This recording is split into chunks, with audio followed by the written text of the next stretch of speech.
1. About 15 years ago, when I was 22-ish, my best girl and I went out to bars 3 or 4 nights a week, and generally met some interesting people and made new friends. There were a few bars that we hit up more than others, and one in particular where we knew the bartender and manager pretty well. We went the week of Halloween, and each night, their staff would dress up in a different costume. This was where we came across Ron. He was bouncing at this bar, and didn't even catch my eye in the slightest as I gave him my ID to get in. Until a few years ago I never looked anyone in the face. I have to force myself to do it. My girl and I hung out, drank and danced, met some people, then headed up to the bar to chat with our friend. He asked me what I thought about Ron. I had no idea who he meant, and he gestured to the bouncer, to which I was like, eh. He was older looking, very muscular. Turned out to be a major gym rat. I was 22-ish, dressed in black and skulls and platforms. Didn't seem my type on the outside. But bartender friend vouched for him and said he was a really cool guy. He asked if he could give Ron my number, and I figured it would be okay.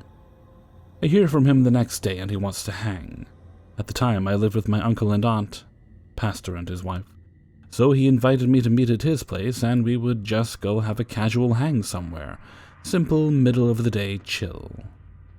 I get there and his apartment door is wide open, and his much better-looking, married and closer to my age, best friend is there. He seems nice enough, and I didn't feel unsafe as they left the side door wide open, and again, my bartender friend had vouched for him.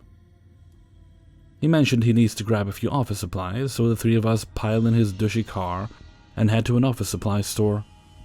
We go in, and as we walk in, a pretty girl walks by, and he does the head thing and completely stares at her. Like the obvious follow her with his head thing.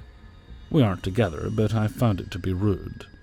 So later in the car I mention it. I tell him, hey look, I know we're just hanging out, but don't disrespect me like that. Everyone looks, but be less obvious.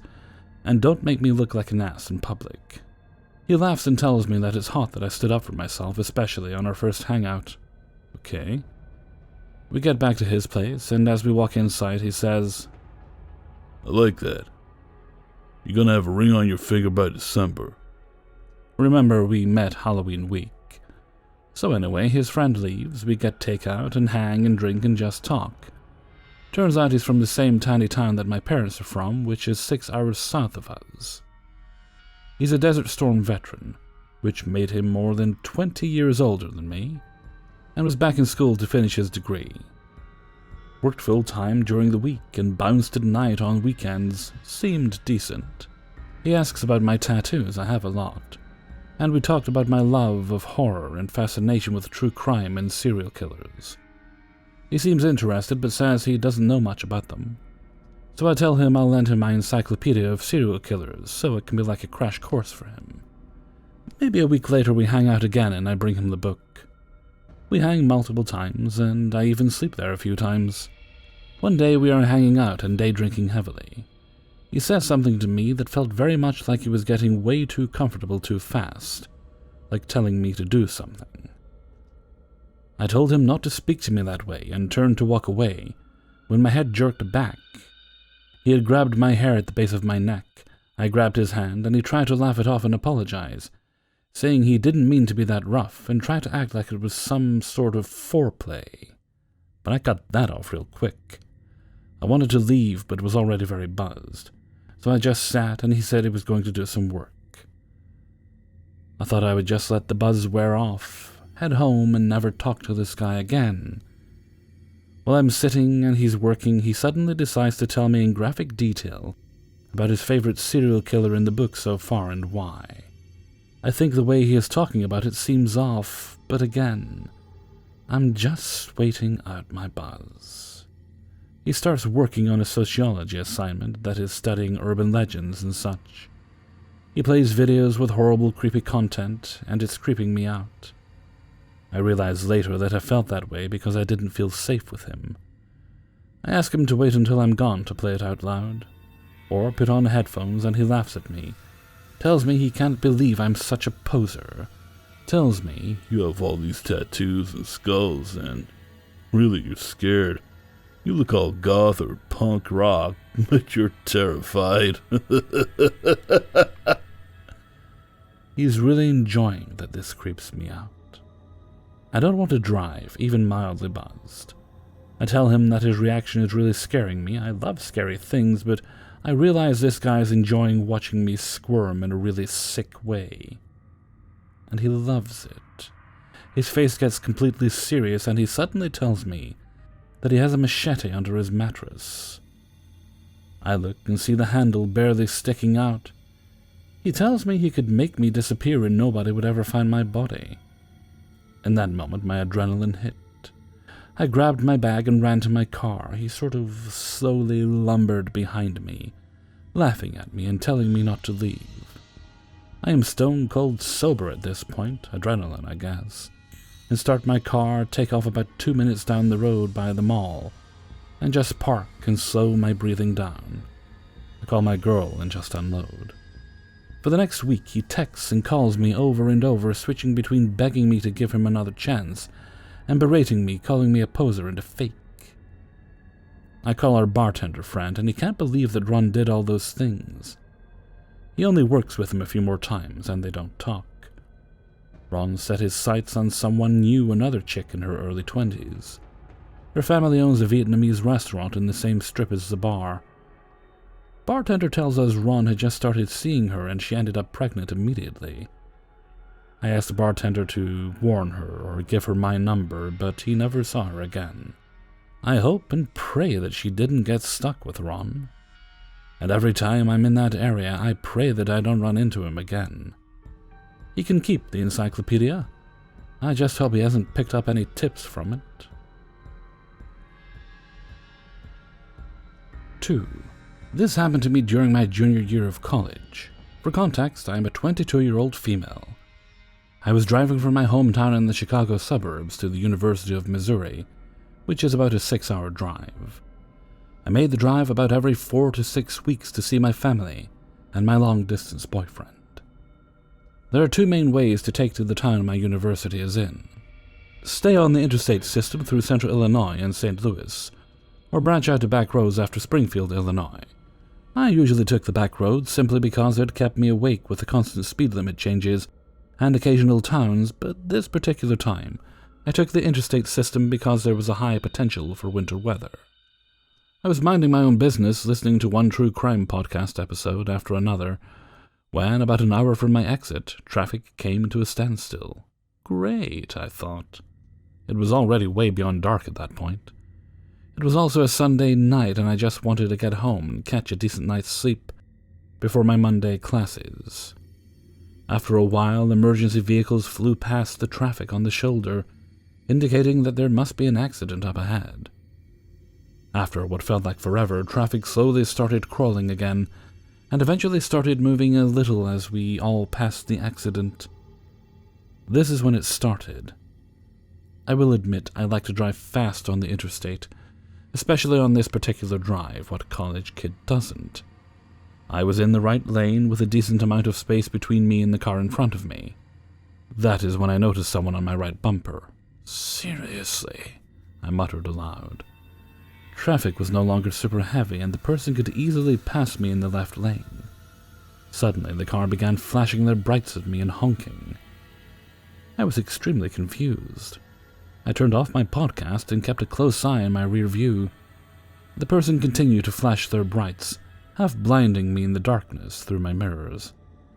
"Asshole," I said, flooring it into the left lane. I maneuvered in and out of a few cars, attempting to get away from whatever issue this person had. Except they followed my every move. Being a 21-year-old female, I began to get a sick feeling in my stomach. I'd listened to enough true crime and general horror stories to be just the right amount of paranoid. I'd read on social media recently about girls from my school encountering sex traffickers in my town and along the interstate that runs through it. One of the town's papers had even ran a series of stories regarding multiple sex and human trafficking rings that used this interstate to traffic victims because it, basically, runs the length of the entire country. I shook the disturbing thought out of my head and continued doing about 85 miles per hour, in the right lane unless I had to go around someone. The car continued following me, flashing its brights and barely letting themselves ever get more than a few cars behind, or behind and beside me. I finally took the exit to my university. I looked back, and the car had followed. It seemed as though the person was trying to get me to pull over. Is there something wrong with my car that I can't see? I wondered silently. Even if there was no way in hell I was pulling over on the side of an interstate in the middle of a dark, rainy night. That is exactly how urban legends or teenage slasher movies start. At this point, I had no idea what to do. Looking back, I really should have driven straight to the police station, but I was too flustered and scared to think straight. I tried to think back in the last hour or so of my drive. Did I cut anyone off? I didn't think so. I didn't think I had done anything to make any drivers around me this pissed. I am a relatively good driver and tend to mind my own business on the road, not engaging in road rage or anything stupid like that. I stupidly began driving to my apartment. The car continued to follow, still flashing their lights every so often, but no longer honking. They continued to stay glued to my bumper. I began to panic. What if they followed me all the way home? What the hell should I do? Call the police and send them on a wild goose chase to look for me in this car as I'm driving around? As I approached another small exit off a local highway onto a smaller street that ran past campus and toward my apartment, I had an idea. As I got closer to the exit, I did not get into the far right lane to turn off. At the very last second, I jerked the wheel and careened across the gravel shoulder, so close to the grass that I barely missed driving off the road. As I gunned it down the exit ramp, I glanced up at the overpass. The car had screeched to a halt and was honking its horn manically. I cried the rest of the way home, calling my boyfriend and explaining what had just happened. I never got a good enough look at the car to get a license plate number or really even a good description of the vehicle, so I never reported the incident to the police. To this day, I have no idea what exactly it was happened that night. My best guess is that whoever this person was, they saw me when we were all stopped on the interstate, waiting for the emergency vehicles to clear the scene. It's very clear from the stickers I have in my car, one of my university's name and one that said Dog Mom, that I was likely a college-aged female. All this person had to do was end up next to me, see that I was a female driving alone on the interstate in the middle of the night, and just have the wrong intentions. So to the crazy person who followed me for an hour on the dark, rainy interstate, let's not meet. 3. This happened some time ago. I am now a 23-year-old female, but I was around 14 or 15 when this happened, in a sizable city in the UK. Even now as a young adult I am very tiny, standing at 4 feet 9 inches. As a 14-year-old I was roughly the same, if not a bit smaller. I used to adore going to my local library, and I still do today, but back then I used to go all the time, quite a few times a week, especially during the holidays. My local library had a large amount of computers that were accessible to those holding a membership, including myself. And at that age, we did not have the internet at home, as my mother encouraged us to use the libraries instead. As a kid, I hated it, but now I think it was a damn good idea on her part. Anyway, on this particular day, I was on the computer finishing some homework and checking Facebook. It was very quiet, and I had around an hour to go of my online session, when an older man sat down to log into the computer next to mine. I took no notice, but out of the corner of my eye I began to notice him looking at me. He stood out a mile, dressed in a white suit and a white hat. No one in my city dressed like that, especially in the middle of summer.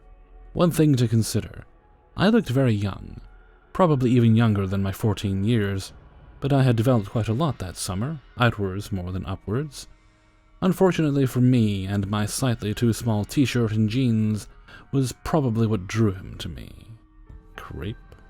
As a friendly kid, I looked him over and smiled in one of those tight-lipped smiles of acknowledgement. I was beginning to get uncomfortable. but I knew if he said or did something, the staff who knew me very well would intervene. However, he didn't say anything, he simply kept glancing over at me. Eventually, he logged out of his computer and began writing on a notepad. He then ripped off a piece of paper and slipped it to me. Now very obviously staring at me.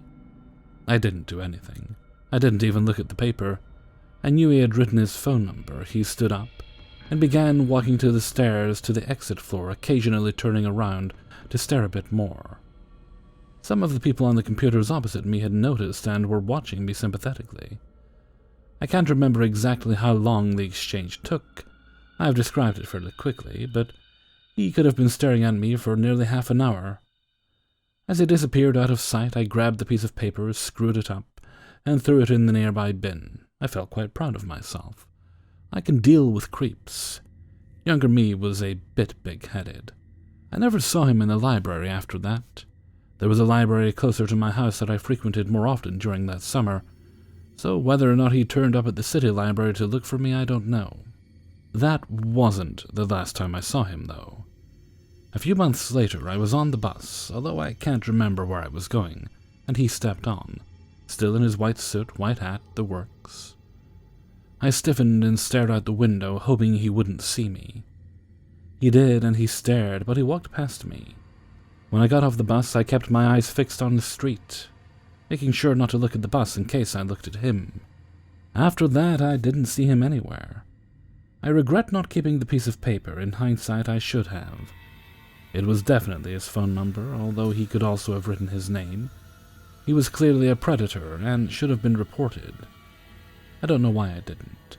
And I don't know why I didn't tell anyone, although I guess it was because nothing bad happened. I lived in my hometown for another 6 years before going to university in another city. However, university has now ended for me, and I've returned home wary of creeps.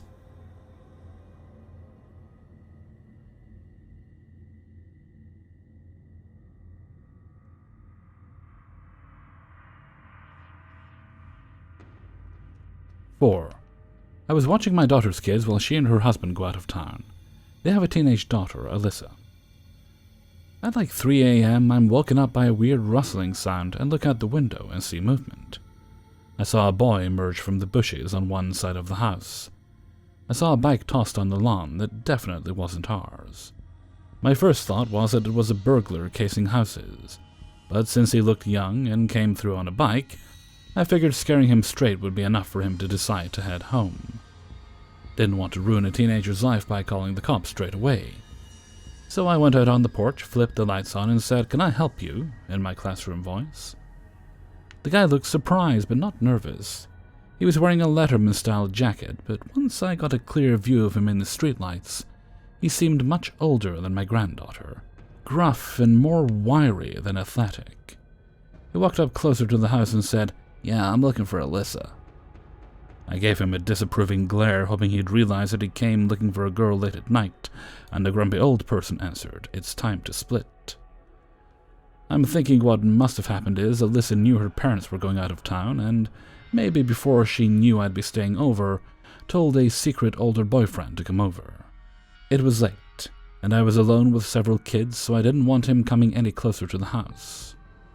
I also thought it was weird he came so late and wanted to be sure Alyssa actually wanted to talk to him. So I said, "I'm sorry, who?" And he said, "Alyssa, you know, Alyssa last name, this is her house." I thought he knew her full name, then they must be friends. "You wait here," I said. He started to walk up, and I felt a sick burning in my gut. Instinct kicked in. I yelled, "No, stop, freeze!" Then readjusted and said, "You stay right there. This is private property. Don't take a step closer. Wait there." So I go in, and Alyssa is asleep just one room over from where the rustling first occurred. And I wake her up and say something to the effect of, "I don't know what the big idea was to have your friends over this time of night, but you tell them to go home." She has no clue what I'm talking about. "There's a guy outside asking for you." Confused, she gets up and goes to the window, and sees him and goes white as a sheet. "He asked for me, yeah, by name, yes?" "Call the police, I've never seen him in my life." I called 911 immediately. But as I was on the phone with them, Melissa started tugging at my arm. "He's coming up." I had younger kids in the house to think about, so I kept the door latched and pulled it open just enough for the latch and yelled, "I asked my husband and none of us know an Alyssa last name. Leave my property or I'm calling 911. He got angry and started yelling for her to come out. Thankfully, the police came pretty quickly, and when he heard the sirens, he grabbed the bike and ran off. I watched where he was running, and he jumped into the passenger side of a car without headlights or front plates and sped off. The police followed in the same direction once I pointed them, but they didn't get him. They advised us to take all her social media details offline if she was sure she didn't know this person, and said they'd had a couple of similar reports recently and were looking into it. I got a heavy-duty lock and she slept in my room for the remainder of my visit. Hey everybody, Hellfreezer here, and thank you very much for listening to 4 True Scary Stories. Episode number 4, I think that is now. And thank you very much to everybody who allowed me to use and sent in stories for use in this video. If you yourself have a story you'd like to send in, especially of a true scary story type, then please do send it along to kingofthecities@gmail.com. Getting quite hard to find those right now. In fact, it's getting damn near impossible to find them. That's why the past few videos have been 4 rather than 3 in most cases. And even then, they kind of came together last minute. I've kind of half-joked in the past that it's probably lockdown related, but I think that's really ultimately what it boils down to. People aren't out as much, so they aren't having as many scary stories. Things like Glitch and the more work-related ones, those thankfully are still in fairly decent supply. So we do have other options to be going on with, but I like to make sure I can do at least 1 scary stories a week. I'll do it for as much as I'm able to. Okay, and with that, I'm going to head off for now. So until next time, thank you very much for listening, and take very good care of yourself.